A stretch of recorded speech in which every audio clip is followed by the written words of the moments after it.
How's guys doing? I trade sides. They got shut up, I know, this patch, on the game. Was it, wait, what was it? Was it 29-0? Yeah. It was 0, there was 0. It was a 0 for Yeah. the original.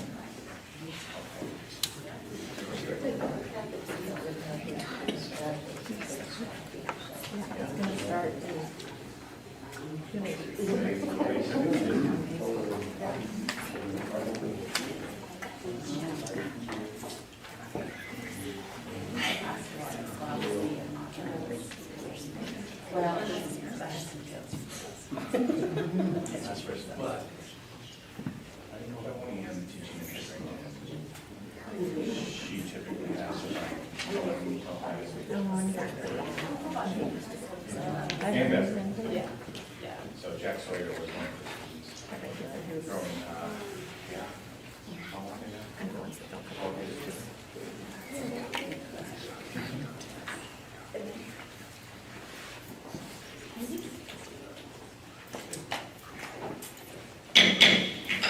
Good evening and welcome to the September meeting of the Granville Schools Board of Education. Please rise and join me in the pledge of allegiance. I pledge allegiance to the flag of the United States of America and to the republic for which it stands, one nation, under God, indivisible, with liberty and justice for all. Thank you all for being here. I appreciate you coming on tonight, but we've got some good commendations and also plenty of other things on the agenda. The roll, please. Mr. Miller? Here. Mr. Wolf? Here. Ms. Dees? Here. Mr. Cron? Here. Ms. Shaw? Here. Thank you. Do I have a motion for approval of the agenda? So moved. Second. Roll. Mr. Cron? Aye. Ms. Shaw? Aye. Ms. Dees? Aye. Mr. Wolf? Aye. Mr. Miller? Aye. Commendations, please.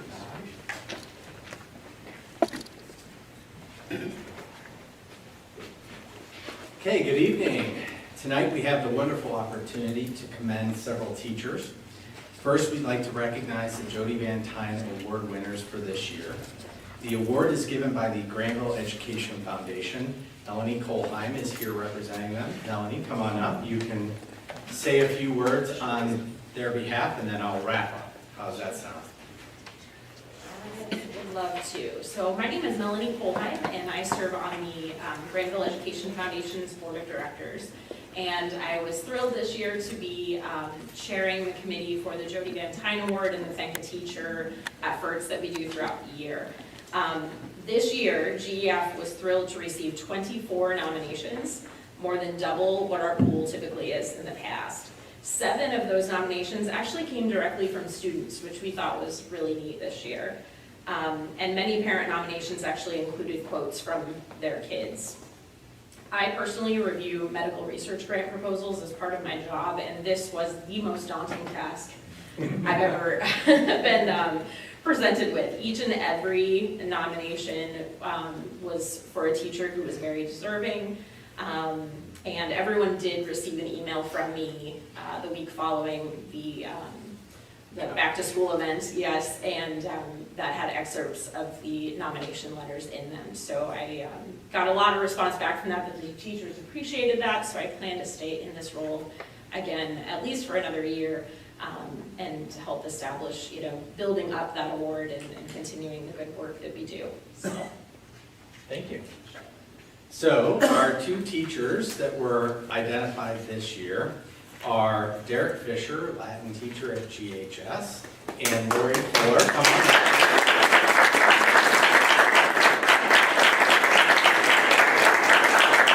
And Lori Fuller, elementary teacher, and she has an entourage. Oh, don't go away, Lori. We're going to take some pictures. Glenn, do you have a camera? So Yes, I do, take sir. a picture. Do individually together. No, let's do them together. And Melanie, get on the other side, please. All right, here. I'll go this way. You go here. Oh. I can't tell the direction. There we go. I can't tell the direction. All right. Thank you. All right, excellent. Congratulations.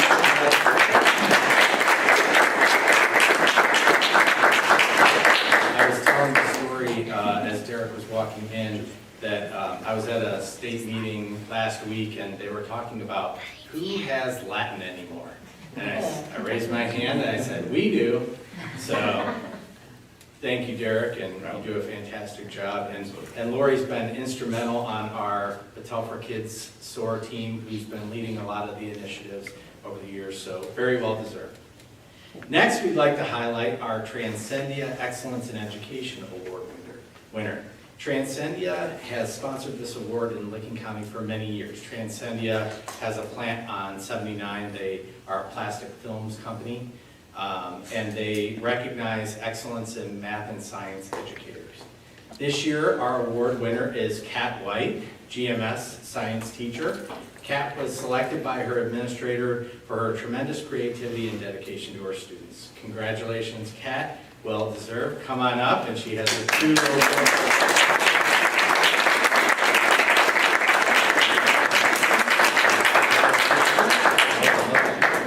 I got a little mini one.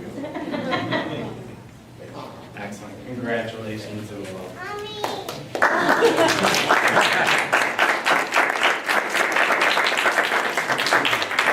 And that concludes our commendation. For those of you that were here for the commendations, you're more than welcome to stay for the rest of our meeting, but if you'd like to take this opportunity to step aside, you're welcome to. Thank you for being here.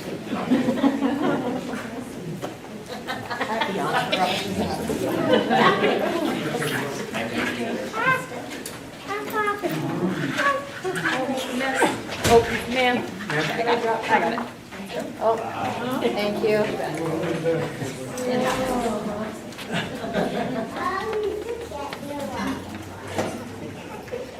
Wonderful. Next is staff reports. I think we're plugging a couple of things up right now. Yep. So I'd like to invite Scott Lofton, our new operations supervisor, up to give a facilities and operations update.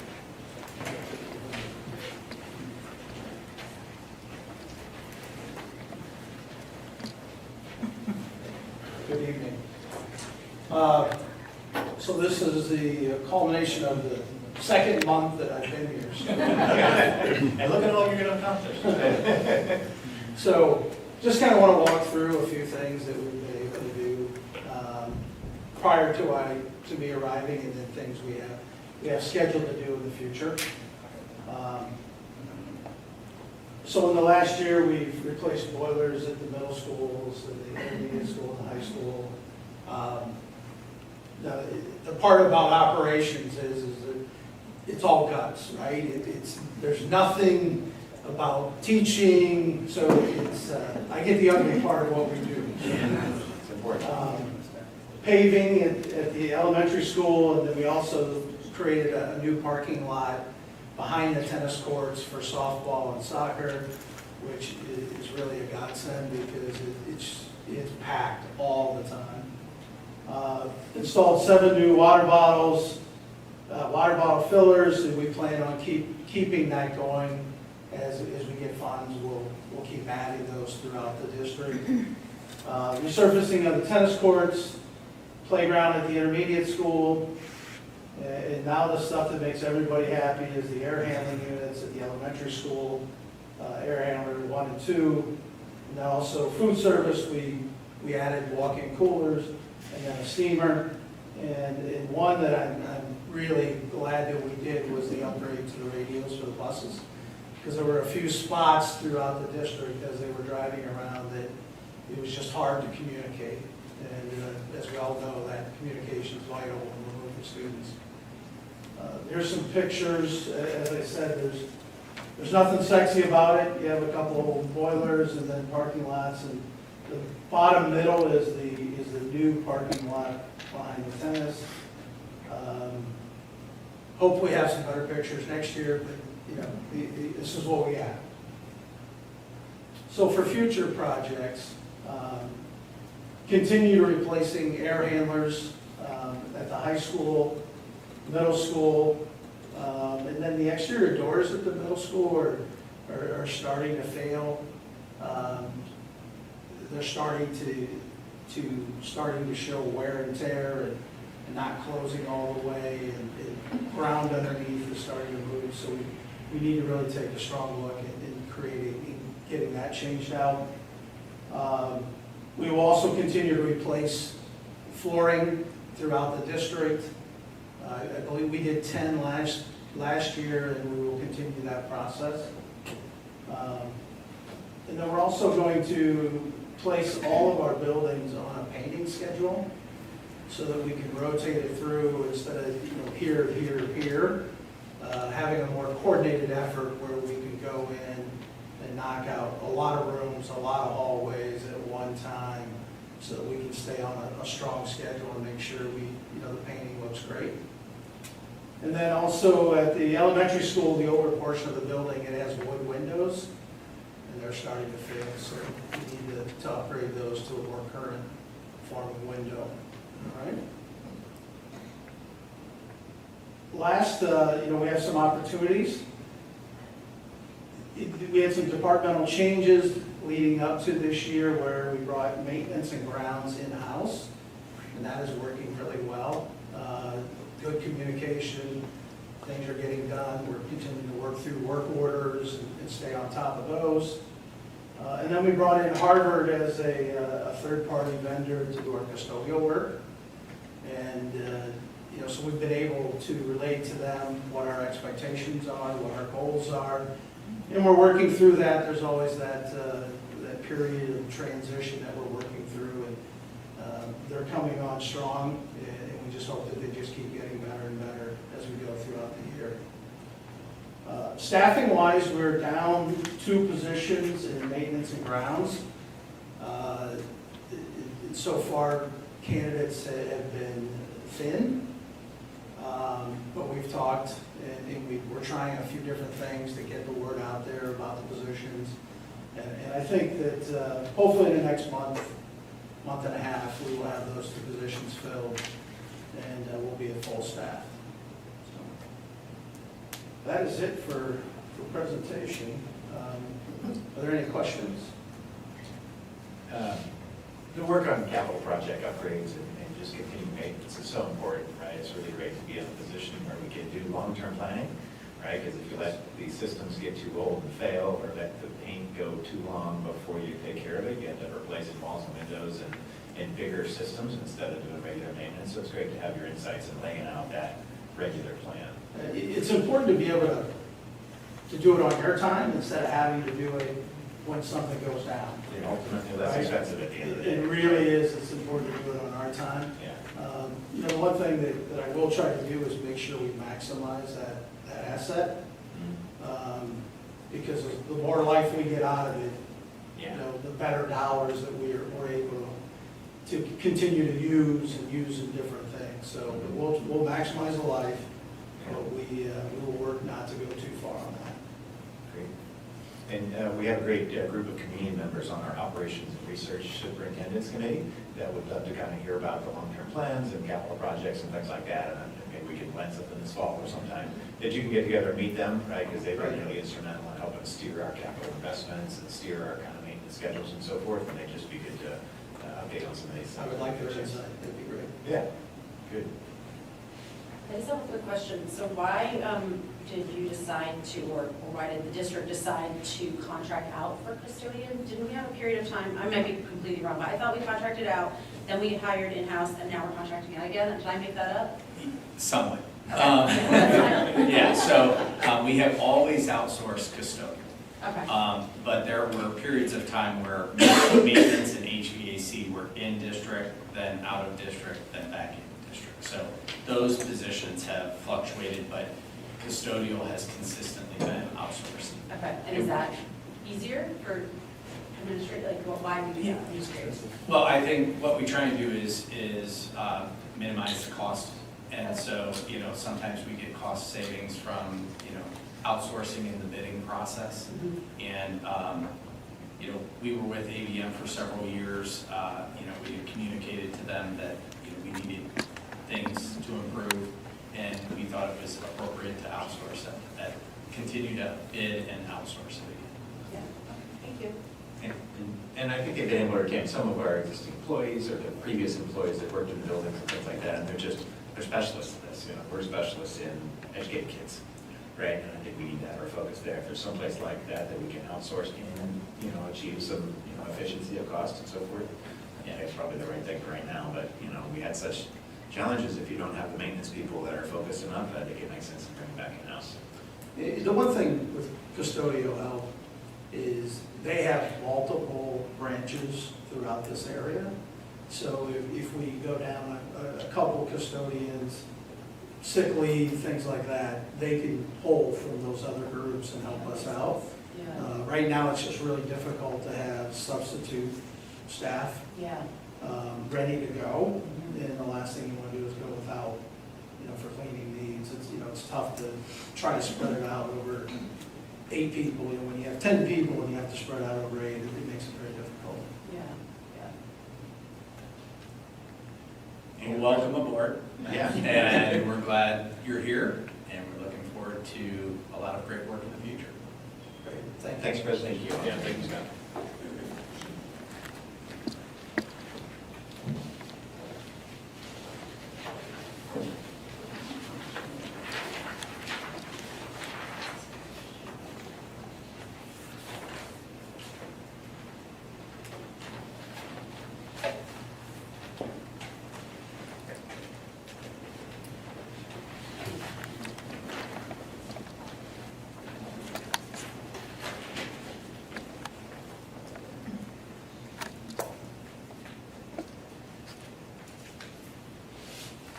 All right.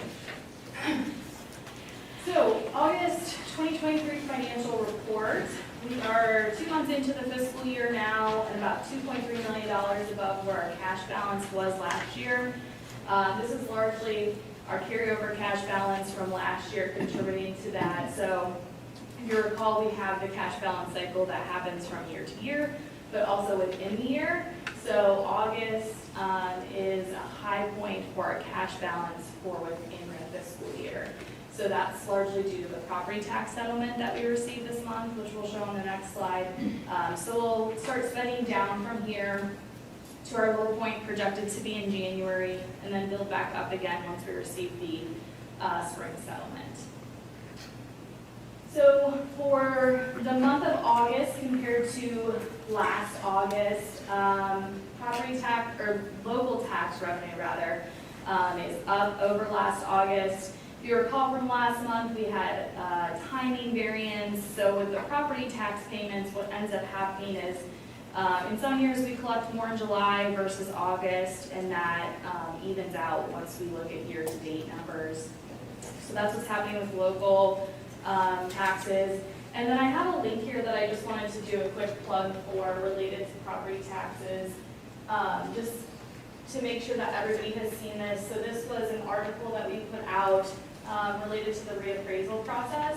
So this is out there on our website and was sent out via email. This is an explanation about the impact of reappraisal as county auditor sent out letters to residents a couple of weeks ago related to 2023 values. So this goes through an explanation as to how those values impact taxes actually paid and what the revenue looks like for the school district. And spoiler alert, if you don't want to read the 2-page article, tax rates are adjusted down as values increase. So the amount of taxes that you pay are not directly correlated to the percentage increase that you see in property values. That's why we don't, in the 5-year forecast, project significant increases in property tax revenue, and that's a concept that's explained in detail in this article. I will say I've had several community members reach out to me and thank you specifically for that summary. It's a really tricky concept to get your mind around, how when your property value goes up, your property taxes don't go up by the same amount. And you did a nice, concise job of it. Mike Smith, in his letter to residents, also kind of alluded to that a little bit as well. I think this is going to be a good document to be able to circulate back. And I would guess that we've had less concerning questions than we have in the past when these property tax reassessments have come out. And I think we just need to continue to highlight that. People talk about it a lot in levy time, right? But now's the important time that people are concerned about it as well with reappraisals. So I think that was a nice, concise summary. Thank you. Last item to point out on this slide, all other revenue is up over last August. And this is an increase in interest earnings that we have this year over prior years. So interest rates are continuing to stay high. We are capitalizing on that. And then we had a higher than previous E-rate payment that came through in August as well. So then looking at year to date, so this includes July and August, local tax revenue is down slightly, and that is an actual decrease in the income tax revenue. So last month I reported that income tax, so the local tax line is comprised of the income tax and property tax, and the income tax specifically is down over last year. State revenue, we're going to continue to be where we were in prior year. We are on the guarantee, so we will see very little change in state revenue. And then all of the revenue is down, and this is just the accounting adjustment related to the return of advances of ESSER funds. So as we're spending that down, we have less need for advances at year end. What is the E-rate funds? Is that? It's a federal reimbursement program for technology. Oh. What's the magnitude of that? I mean, is that? In our district, it's 40% of a the cost of the rebate technology? on what we spend in one of two categories. So it's like network infrastructure is one side, and then it gets into our internet connectivity. So what we Okay. actually pay for the internet itself. Fantastic. Yeah. We get so little from so many groups and things like that. It's nice to hear that there's something that's going well. Okay, then on the expenditure side, under purchase service line item, this is a significant increase over the month of August for last year. And part of that is a timing just with electric payments. So we had 2 electric payments that hit the books in August. But then also we made several annual tuition payments for special education students that those contracts were actually approved at the last board meeting. We paid those annual amounts upfront. Just to save everybody the hassle of making those monthly payments. And we also we can get some cost savings by doing it that way too. They give a slight discount. Great.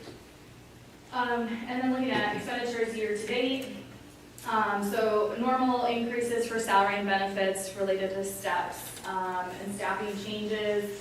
And then under purchase service, we have the timing issues that I talked about on the previous slide, and then the carryover from last month.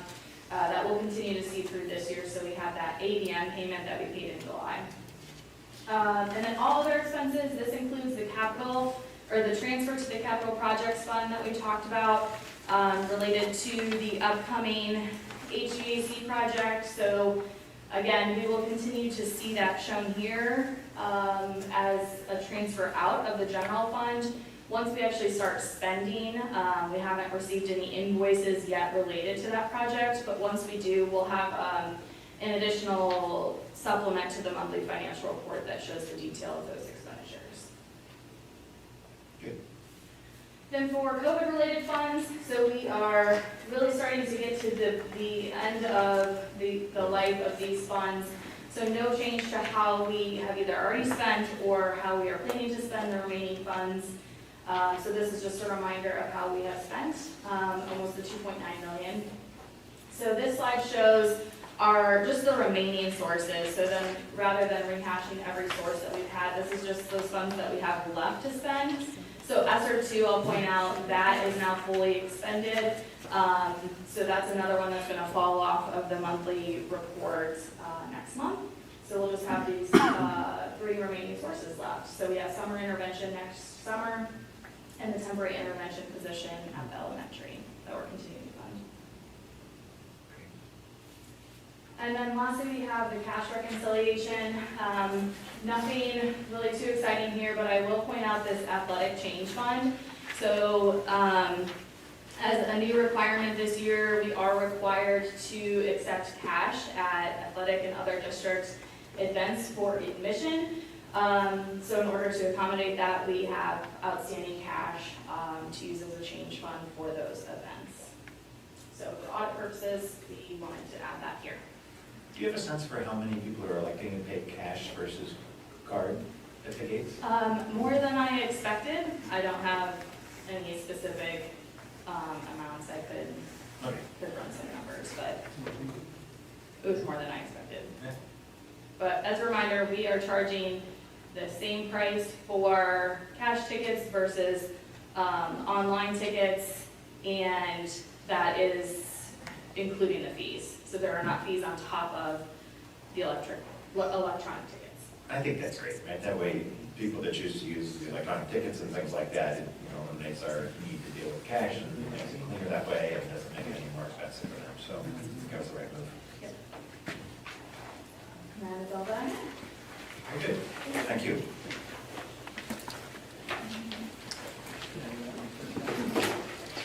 Come on, there we go.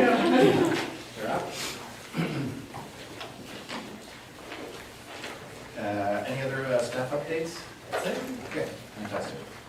We've reached time in our agenda where we welcome public comments. Anyone that wishes to speak to the board, may step to the podium, state your name and address, and speak for up to 3 minutes.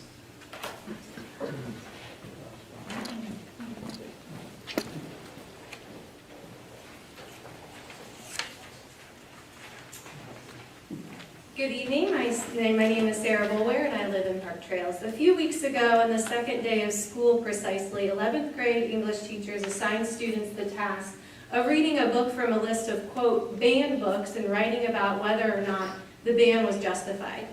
The list included books such as Genderqueer, Lawn Boy, and All Boys Aren't Blue, to name a few. Of the top 10 books provided on this list, 8 of them contain sexually explicit content. A quick Google search shows that many contain incredibly graphic and erotic material, some of which could be considered child pornography, as it depicts minors in sexually graphic scenarios. My husband reached out to 2 board members about the assignment, one of which is still looking into the issue, apparently. The other did respond with an explanation. It is approved curriculum by the American Library Association and therefore, somehow, acceptable in our district. For the record, the ALA is well known to be extremely politicized and overtly ideological, and we did not elect the ALA to make curriculum decisions for our district. As a parent of children in Granville schools, I take many issues with this assignment. First and foremost, why do teachers feel it is necessary to offer the reading of erotic and sexually explicit material to a classroom full of minors? The likely explanation is there is an ideological agenda at play involving the exposure of graphic sexual content to young, impressionable minds. An argument has been made that because these students do not have to choose to read the books with sexually explicit material, and that because they have to get parent approval, that this assignment is a, quote, non-issue. Am I going to have to spend the next 10 years constantly signing off on what my children can and cannot read in the classroom? Does that mean teachers will have erotic discussions with students based on a book while my child sits in the hall or goes to the library? This type of assignment opens the door to the use of any material. When there is no line drawn, then anything is free game. What if the 11th grade English teachers had wisely selected a list of 10 books from ALA's list that did not contain sexually explicit material and asked the students to choose one of those to write about? What would have been lost? Absolutely nothing. As school board members, I am asking you to be proactive and establish basic common sense rules in which teachers cannot use or offer sexually explicit pornographic material to students. Rules that 2 years ago we did not need because constantly exposing minors to sexual content was not normal at the time. Students can and should have an education without being presented books and assignments with sexually explicit, repulsive erotica. Please, have courage. Protect our kids, maintain the integrity of our district, and do not allow the education of our students to be politicized and sexualized. Thank you.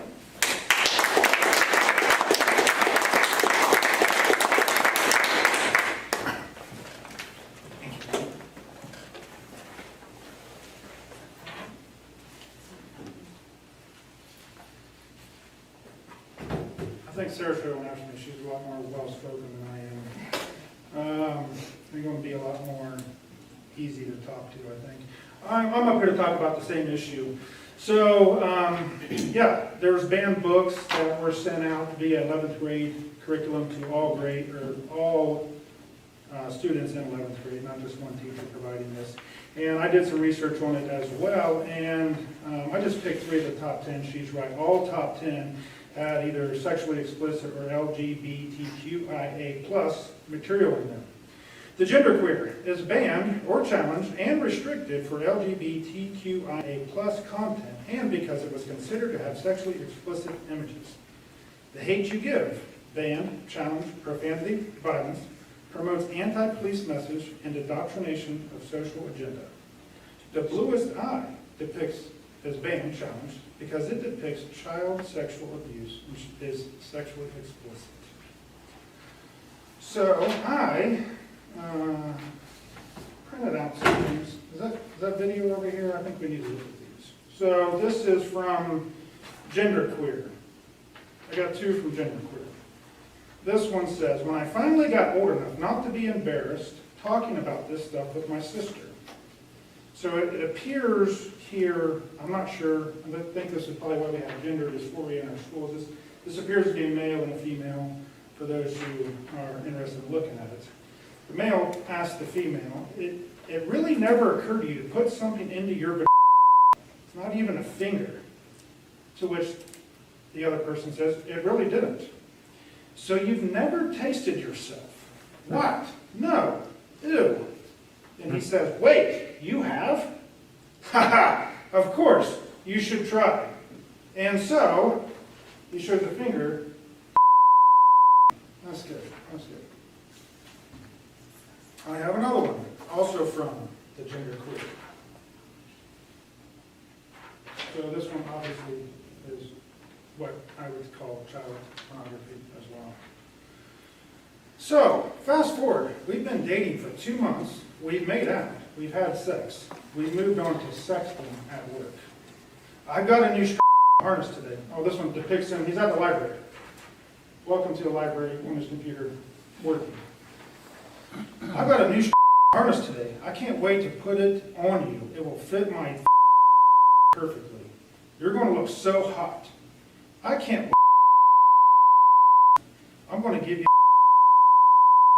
Then I went. And he says, this is the most turned on I've ever been in my life. I am dying. And again, over here, you see, again, just gender dysphoria. I'm not sure. You got a female in a sports bra getting what apparently is a. This one is from All Boys Aren't Boys. Mr. Chair, just a reminder, that's 3 minutes. I might agree with you as well that many of these have no place in public schools. So you're going to do something about it? I don't mean to stop your public comment. That's not the action I'm This one is addressing. We're here to listen to all of your public comments, so I'll continue his time. that'd be fine. If you like to, we offer everyone 3 minutes if you'd like to Oh, share. that'd be great. Just let me know where. You just got to say your name and say, I yield my time. No, You just have to actually, say your name and address. no, actually, she should speak herself for 3 minutes. Oh, here you go. You can finish that. And then I wrote some stuff here, some stats that you may want to. Okay, yeah, I'll start there. And we do value your input. It might be more effective to express your own perspective as Sure, my opposed to name is reading those Kristen items. Ramirez. But- I live at 151 Stone Valley Drive in Granville. We have a junior son. I also was appalled at the email that our son was provided books in the classroom without my knowledge, apparently placed around the classroom for him to choose from. But he was given the list online, I have to agree. It was posted at Schoology.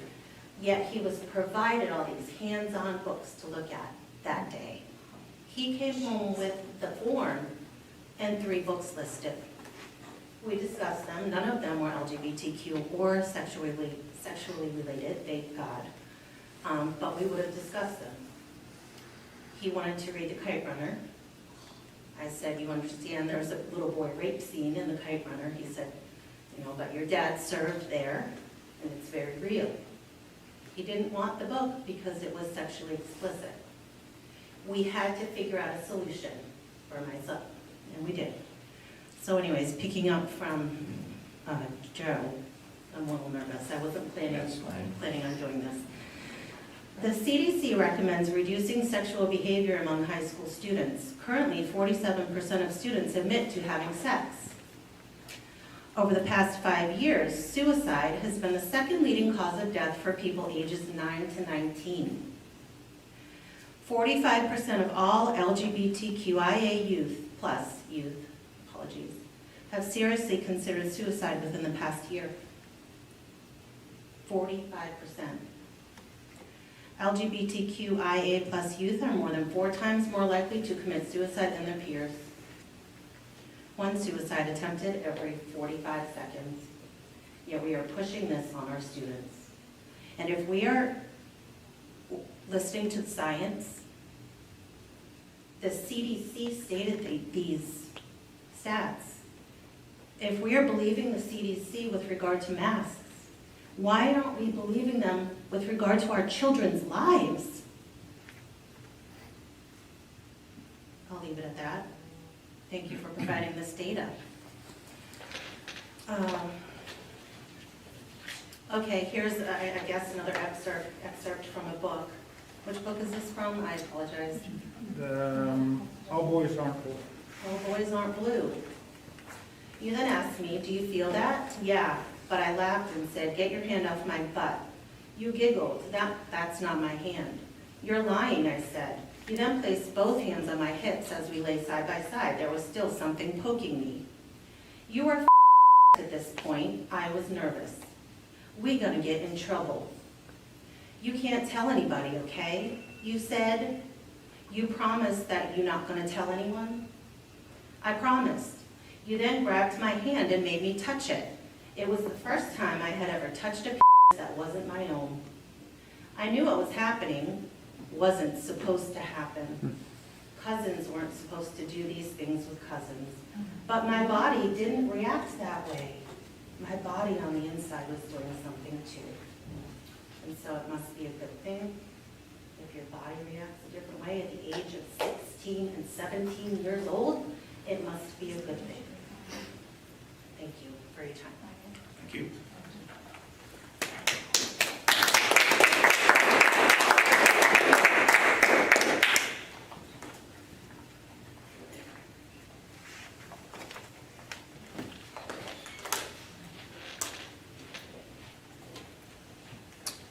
My name is Matt Kennedy, and I had not planned on saying anything tonight. I had no idea that discussion was coming up. It's kind of interesting because I had a birthday party this weekend, and her granddaughter was there, and this subject came up. Not because of the reasons we're talking about here, but she was just talking about an assignment. The assignment didn't bother her at all. I said, what do your friends think of this? Because we discussed a little bit. She said, my friends, these are things that we just talk about a little bit, we go on, nobody thinks a thing about them. After the discussion, my son and his wife were there, and a couple of us, I pulled out my iPhone and I said, let me try something here. I said, I've never done this before. It took me 5 seconds to come up with pornographic video, a lot worse than what you're seeing here, that your kids have seen at 12 years old probably. A lot worse. And they do it all the time. They come up with these things. What we're talking about here doesn't bother them a bit. They're not even thinking about it. Now, you can't say that, well, we keep track of our iPhone and we, they're not going to be able to see this. Baloney. They do. And as far as I can see, it hasn't bothered them. And it kind of hits us as adults that these things are there. But they're seeing a lot worse. A lot worse than you could even think about on these cartoons that you see in a book. Much worse. I think as far as you can see, if you follow the suicide rate raising 45%. I don't think it has anything to do with it. There's data enough. And we're talking about education on the internet. Okay, all right. If you'd like to step to the microphone, state your name and address, we'll give you 3 minutes to speak. Thank you. My name is Amy Hall. I did not expect to speak tonight either, so forgive me, I'm a little bit nervous. That's fine, thank you. I understand that I'm not a book banner myself. I recognize that we all have freedom the way that we have on religious beliefs or something that might not constitute what I believe in. My only issue is that my current 10th grade daughter, who is taking school through COTC, was asked to fill out a mature content permission slip. And I think that this is beyond the level of these books, of which we're reaching mature content. I mean, my frustration is, who will be a junior next year, is that I think anytime that we're putting material out there with organizations that we've entrusted to be able to provide, we shouldn't have to kind of go back through and micromanage every single organization when we entrust that they're going to provide us applicable material, educational material. And I think that it's your responsibility in choosing a curriculum to make sure that that material that is provided, particularly the top 10 list, should be something that we actually want our kids to read that is mature and age appropriate. If my student, my 10th grader, has to fill out a mature content form for college, from what I've listened to today, there can't possibly be anything else beyond what we've already read that they're learning. And yet it is something that we require because they are not of 18. So any student that takes a college course in any capacity has to have that. And what we're offering through our teachers and through our educational system, and to quote you, our president, Tom, you mentioned that you are the experts in, or I'm trying to recall exactly what you said, you could probably remind the tape here, but you're specialized in education. And I do realize that as board members, most of you are not educators, but people that take a value in taking this role. You have a vested interest in our children and our future. So I think if I can read through the words of what all of these people are here to say, it's not so much that we want to throw pitchforks up and say, oh, how could you? But maybe it is possible that it was an oversight on your part to not review the content that's coming through. And so here, I think, again, forgive me for all of you parents that are here, I think our expression is that we want you to dive a little bit deeper in the content that you're allowing our children to research. Some parents might have not have a problem with what their students are reading, but I also encourage you to question how the teachers are handling those assignments. Are they individually written and then having an individual discussion with the teacher, or are they allowing that conversation in a classroom forum? Because if they are, the parents that might not sign that mature content, which by the way, if we did not sign, our students are not permitted to go to college. It's not an option. They're not permitted to go to that college as an underage high school student. Forgive me. If I chose not to sign it, my student would not be permitted to take any of this classes. So I think we need to use some common sense here. There's a reason why if any of the subject matter, or whatever his notes are here, if any of them were listed or put into a movie, they would be listed as NC-17 or rated R. And it's not a law, but a highly recommendation that most movie theaters enforce that you have to have a parent present for anyone who's under the age of 17. I think some of this is a little bit common sense that we need to either reevaluate and maybe suggest our own top 10 books. And students who want to dive into the subject matter, that's well within their right. But I do think there needs to be a little bit more exposure on how those teachers are handling those in that situation. And furthermore, provide something that's a little less, graphic in detail. Because again, if I'm not signing a mature content permission slip, and my goodness, what is college is teaching that could be anything worse than this? So I encourage you to look at that.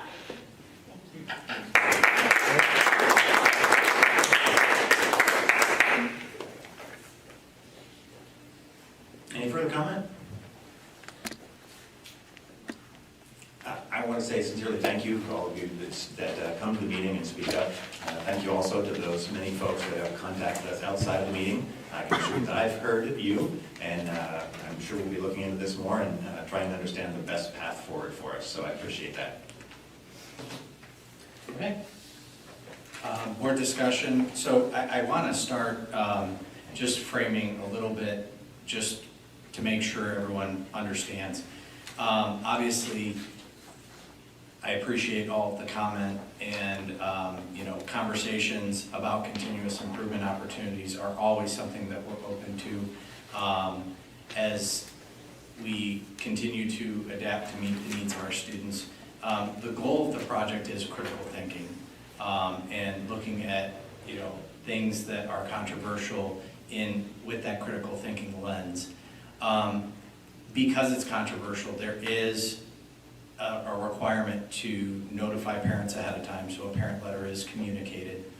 The list is provided, but it is not, it's just a source document. It is not a push of text on, the students.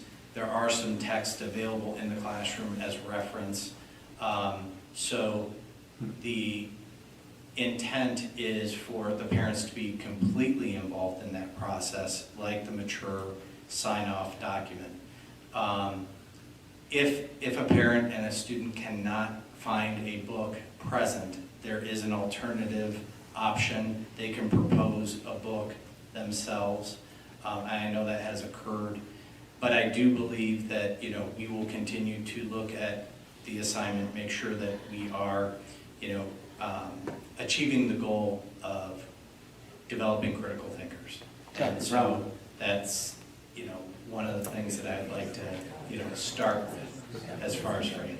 Yeah, I think it might be interesting or helpful maybe if in the assignment, because I did see the letter that went out to parents, and I did have one parent contact me, but I think it might be helpful for parents to know kind of what Ms. Hall brought up, like what happens after, because some assignments we do as a teacher, you do, the students come in, they talk about it together, what did you find out, what did you learn about, and some assignments are, again, an individual one-on-one with a teacher because they're helping students work on like a grammar or some kind of a skill. And other assignments, teachers are just grading for whatever they're grading for. And so it might be helpful for parents to know what happens next with this. Not only am I going to know what my child is reading, maybe I'm even going to see what they've written, but also what's next. Okay. I don't know, that's just something that might, What is it? I think in general it is helpful for parents to know like what are teachers looking for, so if they do need to support their child in any, in any project or any learning experience, but in this one in particular, what's next? Okay, thank you. Sure. Yeah, involvement of the parents specifically in this was good upfront and very important, and I would suggest, a follow-up message and letter about what's happening with this, like Cecile said, that's a great idea. That could be communicated to the same parents with a more understanding of the process and the learnings that are happening in here. That'd be really valuable. Next update is our strategic planning update. Our next meeting is September 26th. Jennifer Roberts is from the T.J. Evans Foundation, but she's also the lead on the framework process. She's going to be coming to present to the strategic planning task force on the work of the framework, and they have released a report that is online. If you go to framework.org, Licking County, there is a report out there just talking about the regional approach to growth. There is a reference on page 102 and 103 related to schools and the need for schools as infrastructure. But she's planning on coming in and speaking to the strategic planning committee on the 26th. That's a great report. That group was fantastic to be able to convene a cross-jurisdiction group like that and come up with some really quality recommendations on planning and creating plans and things like that. It's really important. I think we need the same thing for schools, right? And it was mentioned briefly in there, but that's a bit outside the scope of what the frameworks group was. So I hope we can find a way to spearhead that same kind of collaboration. Our own strategic planning team has, administrators from other school districts, which is fantastic. But I think we really need like regional planning to address some of the things that we have in terms of capital needs, right? And other expenses and even transportation kind of things related to the school that's going to be hitting us specifically in this region. The state has, chosen to go and chosen to go after the economic development that will benefit from this area by the economic growth and the jobs. But the cost of the schooling is an important piece of the infrastructure. We're investing in roads. We need to invest in schools as well. And I hope that a regional approach to that will kind of resonate better at the State House and let us kind of create a better plan amongst the various school districts. So thanks for helping along those lines as well. The framework did a fantastic job amongst our jurisdictions, and I'd recommend anybody go out and look at that report because they did a really nice job. Specifically, they looked at places like Chandler, Arizona, and Hillsboro, Oregon, where Intel is located, their last two large manufacturing plants, and the kind of long-term changes that those places went through. And those are giving us really good insights to what this area of the country is going to be like, 10 and 20 years from now, which is what we need to start planning for, right? Because, if this growth is coming, there's certain requirements from an education, from a transportation and infrastructure perspective that are really important to get our arms around. So, Just a quick question, so that's a public document? And Yes. you can just find out on the framework website? Yes, Okay. that's correct. Thanks. yeah. Thank you. Yeah, you're welcome. Anybody else on strategic planning or the upcoming meeting? Thanks. The next item, I just wanted to report, the local report card was released at the end of last week. It's the first time they provided an overall ranking, which 5-star is the highest. We are a 5-star. We look at the report card as interesting validation of the work that we already know is occurring. But I think it's important to give a nod to our students and our staff for the work and the performance that they've achieved. I think they did a fantastic job. And we continue to monitor our state achievement results, but also do it in context with our portrait of a graduate that highlights other necessary knowledge, skills, and dispositions students need in order to be successful. We've always emphasized it's not just about one state report card score. There's a lot more important factors at play here, whether they be our extracurricular opportunities and just the kind of quality of education over all we do. But it's hard not to be a little proud when you get a great score like this. And we've always expected that, and I think we'll always have the opportunity to deliver those kinds of academic results on those tests. But the rest of the things that are going on in the schools and the great results shouldn't be overlooked. So So I have another question, surprise, surprise. So this is all, these ratings are all based on test scores, OST, or, That's correct. okay, Yeah. all right, Ohio Well, State I mean, tests. actually, so like, from an achievement, progress, gap closing, early literacy has some components that are tested, but then college and career readiness is not necessarily testing. It's more a metric. Where the a students are metric. going. Yeah, a metric as far as, Right, how many kids achieve the honors diploma, those types of Certifications, things. CC plus, right. other right. things like that. Yeah. No, that's good. It'd be great, once the full results are out, it'd be great to have a more thorough review of that and so forth, and I'm sure that's on the agenda in the future. It is going to be on the agenda in October. Fantastic. I'll be here. All right. And then Mr. Wolf wanted to make a comment about Headspace. Yeah, I just wanted to update a little bit on the Headspace Athletic Wellbeing Program.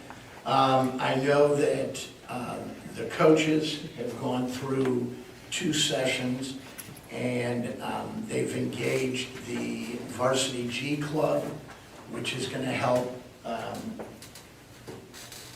mentor and work with the athletes that are involved as well. So I think things are progressing at the way that they wanted to, and I think so far it's been very well received by students, parents, and the coaches. So. That's great. Yeah, it's a fantastic program. Thanks, that did. Anything else on board discussion on your minds relative to growth or extracurriculars and other topics? I kind of appreciate that we're across the board. We're sort of all over the place tonight, including public comment and then board discussion. We've got the strategic planning where we're involved in the community. We've got the straight report card, which is clearly testing and academic achievement, and then we move on to Headspace, this new program that also has to do with our students' kind of holistic well-being. So I like a well-rounded public comment board discussion. I agree completely. Thank you all for your comments and the discussion you received. Okay, So the action agenda, please. Yes, thank you. Action agenda 10.01 is board policy adoption AC and JED. So moved. Second. Okay, so just a reminder, AC is the non-discrimination policy, and That is really just a change from Tanya Sherburne to Brian Petrie as our representative. And then JED is student absence and excuses. We talked about that at the last board meeting. With the change of House Bill 110 or 410 and the attendance requirements, if a parent were to take a vacation, even if they're doing all the assignments and everything, when they're gone, it triggers an attendance meeting, a required meeting with that parent, even though that they've communicated ahead of time. So, what we have crafted is a board policy that allows parents to fill out a form, communicate with us that they're going on something for 5 days. It's a 5-day limit. We have the ability to check previous attendance, grades, and make sure that they can keep up with the material during their time away. And I think this is a good change because we've had a lot of administrative issues dealing with people who get upset because they have meetings that they're required to attend because they've taken a vacation and they communicated it with us. So I think this is just a change that I think everyone will benefit from, not only the staff, knowing when kids are going to be gone. It still holds, attendance at a high level. We want kids in school, but it also gives parents flexibility to have alternative learning experiences with their children. So. Yeah, it was good to get a review of that last month. It's much better to get a heads up on that instead of being surprised by it if the kids are gone for too long. So. And we'll put together a communication strategy to communicate this to parents so that they understand what has changed. Any other questions or comments on these two policy adoptions? Roll, please. Ms. Shaw? Aye. Ms. Deeds? Aye. Mr. Croft? Aye. Mr. Wolf? Aye. Mr. Miller? Aye. Okay, thank you. 10.02 is approval of the BCAC annual plan. So moved. Second. So the Licking Regional Business Community Advisory Council, we are a part of the Licking County ESC's advisory council. We're required to have an advisory council. We go in and do a regional approach. They have to submit an annual plan to the state of Ohio. We align with that plan, and they provide those services and those meetings on our behalf. And we're there to represent Granville, but also part of regional conversations. It's an annual adoption. What feedback do we receive from the BCAC? So a lot of times, CTEC is also at the BCAC, and they get a lot of feedback from employers about what type of skills or skill sets or fields need to be prioritized in order to meet their employment needs. But we have broader conversations about what standards are important, what type of dispositions we want our students to have. Responsibility is one of those items on our portrait of a graduate. That's something that employers value because it's not just about, do they have the competencies, but do they have the human characteristics to be a good employee? And those are things that I think are represented on our portrait of a graduate. So employers really enjoy our portrait of a graduate and wish all Licking County schools had one. Great. I think, one of the subcommittees, if you will, of the strategic planning task force is around curriculum and academics and our preparedness there. That we haven't addressed as urgently because we had some other things that are higher on the list in terms of enrollment and so forth. But I'd really like to see us get more into that and understand our new neighbors and tell, and maybe engage with groups like the BCAC, because I think there's going to be more and more opportunities for alternate career paths that are not just four-year colleges that result in fantastic careers for our students. And I know there's more of those opportunities. So it'd be great to bring those to the forefront a little bit better, right, as those opportunities are available in this area, specifically with some of these new companies coming in. That task force might be well positioned to kind of coordinate some of that. Yeah, and that pillar on the 5 that we're attacking in the strategic planning group, we've delayed it because Intel is prioritizing, their immediate pipeline, meaning 4-year institutions and 2-year institutions, in kind of communicating what they need and expect from a workforce. But we are having conversations with them, and we anticipate that those conversations will deepen. The good news is we have a lot of opportunities for our students in the area of computer science that are supported by CTEC staff in Granville schools. But there are many different pathways that I think would support Intel and their surrounding businesses. Yeah, and they've got some hiring needs relatively soon. Had a couple good opportunities to interface with COTC, right, and the pathways that they're creating specifically around Intel. And I think it'd be great for our community to learn a little bit more about those, right, because there's some fantastic career paths that are starting very soon, right, and with some of the college credit plus and things like that, even straight out of high school, you can get pretty close into a track that's going to lead you into a great career at Intel or some of their other companies that are in the area. So looking forward to those conversations. Great. Thank you. No more comments from you on that, if you want to call the roll. Ms. Shaw? Aye. Mr. Wolf? Aye. Mr. Crum? Aye. Ms. Deeds? Aye. Mr. Miller? Aye. Okay, 10.03, approval of modification of substitute bus driver wage. Second. This is really in relationship to also the MOU that we approved at our last board meeting to increase the base rate of pay from $18 an hour to $22 an hour to look for a competitive advantage in the recruitment process. Obviously, we tend to align our sub pay to the base rate of pay for bus drivers. So because they need to have a CDL in order to be a bus driver, it's important to keep that consistent. So that is that item. We really struggled last year with getting kids to school on time and safely, and we had a lot of people step up and do the extra work to make it happen. I'm hopeful that this year, with the changes that we're making, we're going to be much more successful in consistency. You'll see a couple of them on the consent agenda, which is good. Yeah, wonderful. Any other questions on bus driver? Roll, please. Ms. Deeds? Aye. Mr. Wolf? Aye. Mr. Crum? Aye. Ms. Shaw? Aye. Mr. Miller? Aye. Okay, 10.04, approval of GHS student clubs. Second. No, that's. All right. Who's that? John? Okay. So we have Model UN with the advisor of Caleb Solinsky, and then WeSTEM, which is Women in STEM, and Jennifer Newell as the liaison. Again, this is a student activity, and in order for them to do things to utilize district funds or fundraise, we need to have them board approved. So you'll see an action item also in Brittany's section to solidify that. And a special thanks to those staff members for stepping up to be the liaisons and lead those efforts as well. So, thank you. The roll. Ms. Deeds? Aye. Mr. Crum? Aye. Ms. Shaw? Aye. Mr. Wolf? Aye. Mr. Miller? Aye. Okay, next item is the routine consent agenda, 11.01A through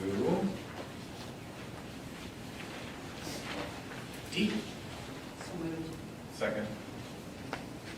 Okay, so we have our minutes, we have several supplemental contracts, including our new head boys lacrosse coach, Adam Stewart. We have, under certified staff contracts, we have multiple bus drivers underneath that hiring area, which is excellent. We need them right now desperately so that our mechanics our mechanic cannot drive the bus, but actually work on the buses. Bus 36 broke down today on Jones Road, and then was moved to St. Ed's, and it took us a while because Joe was driving around. So it was an easy fix, but easy for him. Not easy for me. But that's the type of situation that we're trying to avoid by making sure that we're fully staffed on our bus drivers. Then we have substitute teachers, some of the standard items. I'd like to call your attention to the retirement of Tim Beck at the end of this year. Tim is an intervention specialist, has been in Granville for many, many years, does fantastic work, but he is deciding to retire. And then we have a couple of resignations with appreciation of service.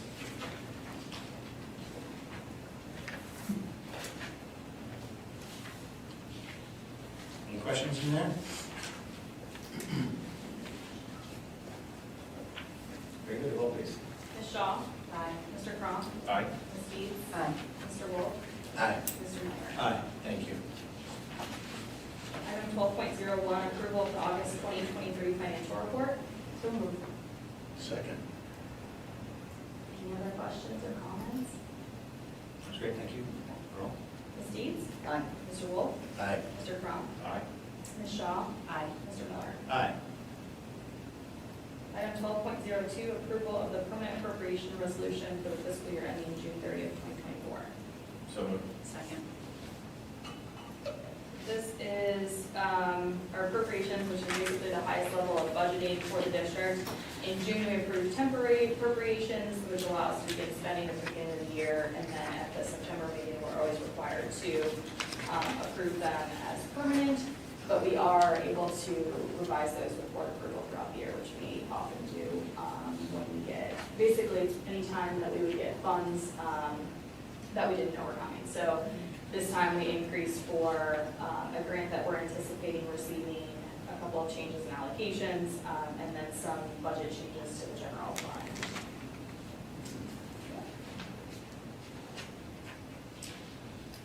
Are changes here primarily for the revenue or the expenditures in the budget? So you can appropriate, you can budget, so the highest level of budgeting is really cash. So you can appropriate up to as much cash as you have. So for general fund, we don't typically do that because we don't anticipate spending all of the cash that we have on hand. So for general fund, we don't always appropriate as much cash as we have. In other funds, we can only appropriate up to the cash that we have, which is driven by revenue. So for grants where we don't have cash, but we're anticipating getting revenue, that's when we would have to then increase the corresponding appropriation, and it's a timing issue. Does that make sense? Yep, thank you. The roll, please. Mr. Cron? Aye. Ms. Shaw? Aye. Ms. Deeds? Aye. Mr. Wolf? Aye. Mr. Miller? Aye. Item 12.03, approval of the then and now resolution. So moved. Second. This is an expenditure where the invoice is dated prior to the purchase order. If that happens and the amount exceeds $3,000, we are required to get board approval and basically certifying that the funds were available then and they are still available now. What is Works International for Public School Works? Public School Works is our online repository of required trainings. So I knew that was familiar and I knew I didn't Bloodborne. think of bloodborne pathogens. Exactly, And every year. other trainings that take about 4 hours to complete. Very useful, Ordinance. very helpful. Yes. Very important. Yep. The roll, please. Ms. Shaw? Aye. Ms. Deeds? Aye. Mr. Crum? Aye. Mr. Wolf? Aye. Mr. Miller? Aye. Item 12.04, resolution to establish accounts for the 2 student activities. So moved. Second. This is just the associated establishment of those funds that we just approved the student activity groups for. Roll, please. Mr. Wolf? Aye. Ms. Deeds? Aye. Mr. Crum? Aye. Ms. Shaw? Aye. Mr. Miller? Aye. Do I have a motion to adjourn? Second. Roll, please. Deeds? Aye. Ms. Shaw? Aye. Mr. Crum? Aye. Mr. Wolf? Aye. Mr. Miller? Aye. Meeting adjourned. Thank you for coming.